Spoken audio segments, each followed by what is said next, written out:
Malayo na ang narating ng kabiasnan ng ating daigdig. Noong taong 1969, matagumpay na nakayapak ang tao sa buwan at patuloy pa rin ang pagsasaliksik tungkol sa kalawakan. Naimbento na ng mga dalubhasa ang iba't ibang uri ng lunas para sa iba't ibang uri ng karamdaman.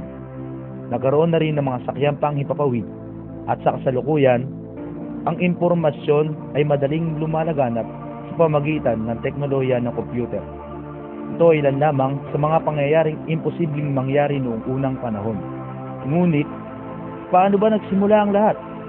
Magandang araw, ako si Dexter John Cruz at samahan niyo ako upang tuklasin ang panahon ng Renaissance. Ang mga panahon sa pagitan ng ika-14 hanggang ika-16 na daang taon ay panahon ng Renaissance.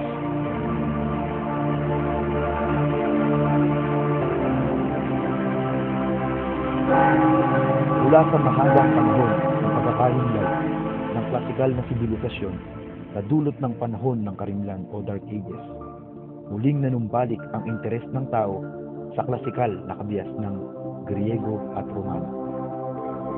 Kasabay nito ang pagsilang ng dalawang paniniwala. Una, ang paniniwala na ang tao ay dapat na maging malaya sa paglinang ng kanyang mga kakayahan at interes. Ikalawa, ang paniniwala na dapat hangarin ng tao ang lubos na kasiyahan sa pamamagitan ng makamuntong pamumuhay. Sa panahon ng Renaissance, nabago ang pananaw ng tao sa buhay. Ang dating pagpapahalaga sa pananampalataya ay nahaluan ng pagbibigay diin sa kahalagahan ng buhay ng tao. Binigyang diin ng Renaissance na hindi lamang ang teolohiya ang mahalagang paksang aralin, kundi ang pagbibigay ng halaga sa kakayahan ng tao. Ito ang ideya ng humanismo. Humanista, ang tawag sa taong nagtaguyod ng saloobing humanismo. Mga taong gumugol ng kayamanan at panahon upang muling tuklasin ang mga sulating Griego at Romano. Ilan sa mga humanistang nagtaguyod ng Renaissance ay sina Lorenzo de Medici, ang pangunahing patron ng humanismo, at tinaguriang Lorenzo the Magnificent, sapagkat kinaibigan niya at sinuportahan ang maraming pintor at iskolar, gumastos ng malaking halaga ng salapi para sa mahalagang manuskripto. Si Francesco Petrarch, ama ng humanismo. Inilaan niya ang kanyang buhay sa literatura. Nakabuo siya ng 200 koleksyon ng likhang klasikal. Isinulat niya ang songbook, isang koleksyon ng mga sonata para sa kanyang iniibig na si Laura. Si Giovanni Boccaccio, ang kwentista. Siya ay kolektor ng mga pambihirang aklat at manuskripto at sumulat ng mga prosa at tula. Ang Decameron o 10 Kabalyero ay isa sa mga pinakakilala niyang obra at nagbigay aliw sa mga tao.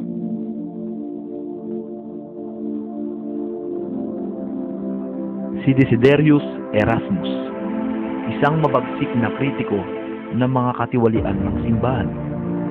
Ang lalong kilalang isinulat niya ay ang In the Praise of Folly, na tumutuligsa sa di mabuting gawain ng mga pari at mga karaniwang tao.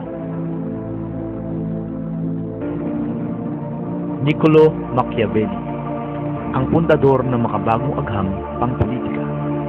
Sa kanyang aklat na The Prince, ipinayo niya na dapat ang mga pinuno ay gumamit ng katusuhan, kalupitan, at panlilinlang para magdamo ng kapangyarihan.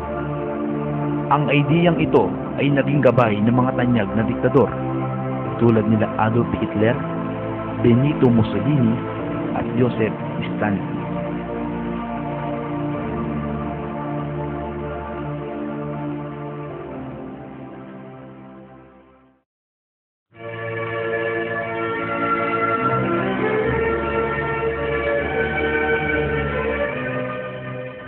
Lumikha ang Renaissance ng mga kamangha-manghang obra na naging katangian ng panahon. Lumikha ang mga henyo ng Renaissance ng makabagong sining ayon sa pinaghalong estilong klasismo na impluwensya na nagmula sa kulturang Griego at Romano. Espiritualismo ang estilong impluwensya ng Kristyanismo, at realismo, mga estilong likha ng humanismo.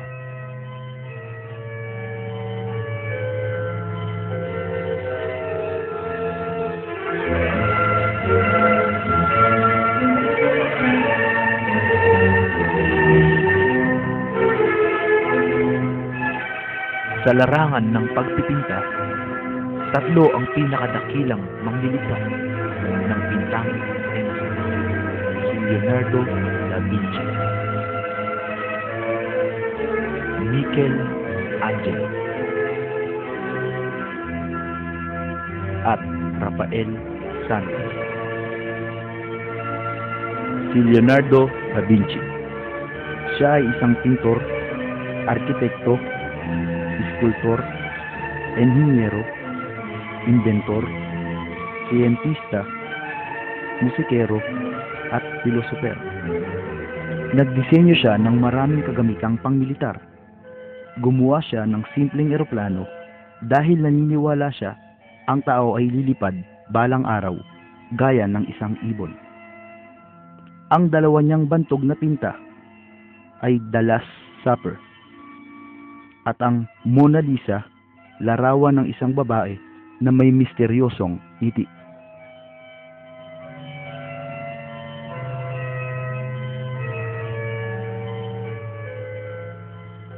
Si Michelangelo, dakila sa pagpipinta at iskultura. Ang kanyang husay ay makikita sa kanyang natatanging pinta sa kisame ng Sistine Chapel na nagsasalaysay ng biblikal na kwento mula sa paglikha hanggang sa malaking lulubi.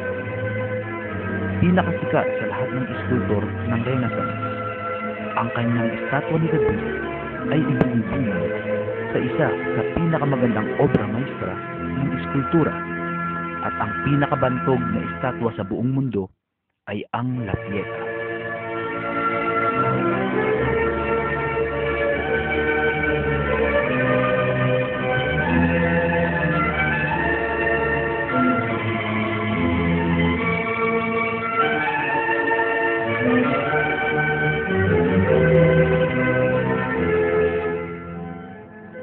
Si Rafael Santi, ang pinakabata sa trio. Siya ay binansagang perpektong pintor dahil sa klasikal na pagkakatugma at magandang simetriya ng kanyang sining. Ang kanyang obra maestra ay ang Sistine Madonna na pinarangalan bilang pinakadakilang pinta sa buong mundo.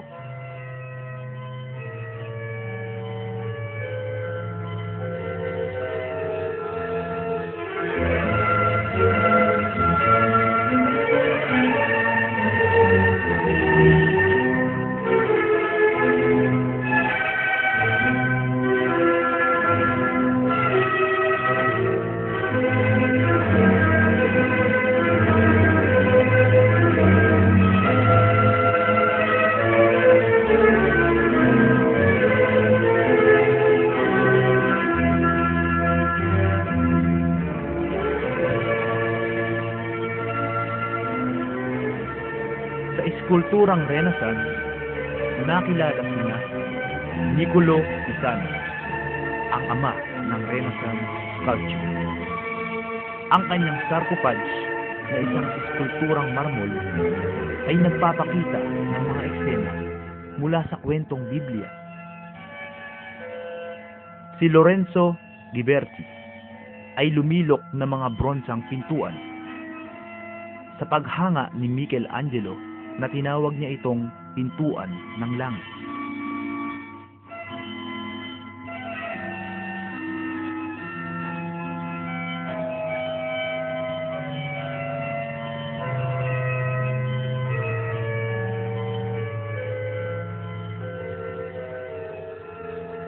Nakilala rin si Donatello na lumilok ng estatwa ni Saint George.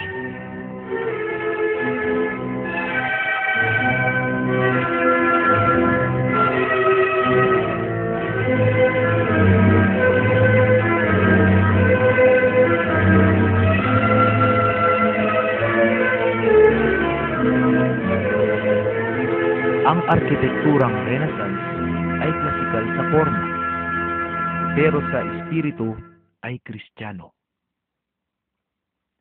Isang malaking halimbawa nito ay ang St. Peter's Basilica sa Vatican City, na ang orihinal na arkitekto nito ay si Bramante.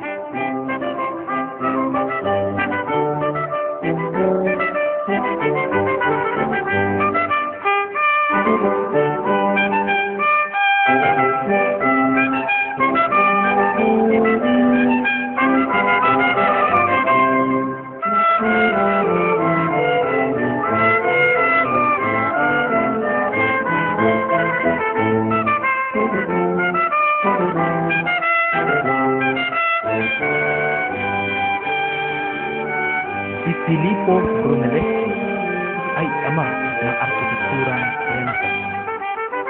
Siya ang nagdisenyo ng Cathedral of Florence.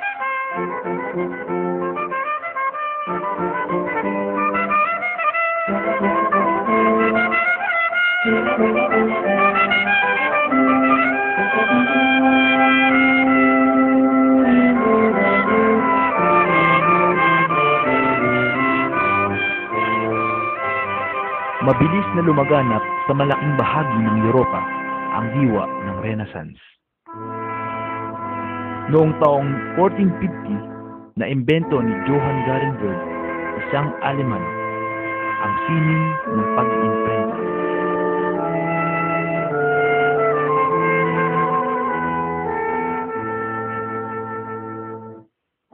Ang pagkakalimbag ng maraming aklat ay nagpabilis sa paglaganap ng karunungan.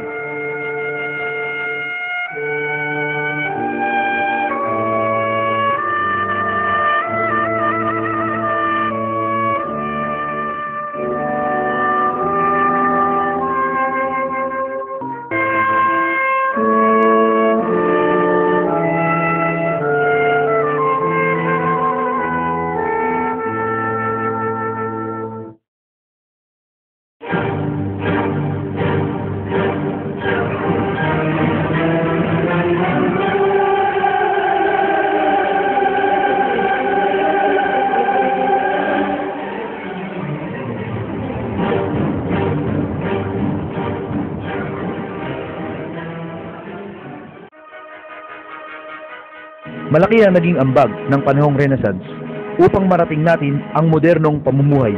Ang mga unang limbag na aklat, mga obrang sining, mga ideya at mga imbensyon na naging daan upang maging malikot ang isipan ng tao. Ito ang naging dahilan upang magsaliksik ang mga tao sa mga bagay na nakabatay sa katotohanan.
Tama ba o mali na ang humanismo ay nakatuon lamang sa espiritual na kakayahan ng tao?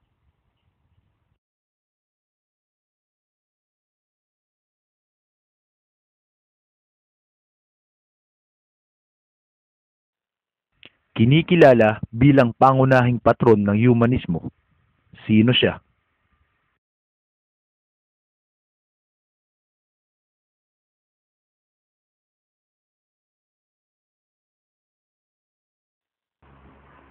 Ito ay nangangahulugan ng muling pagsilang ng klasikong kabihasnan.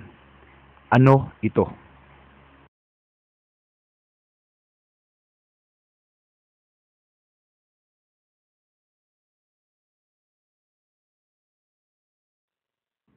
Sa kanyang In Praise of Folly, kanyang itinuligsa ang mga di magandang gawi ng mga pari at karaniwang tao. Sino siya?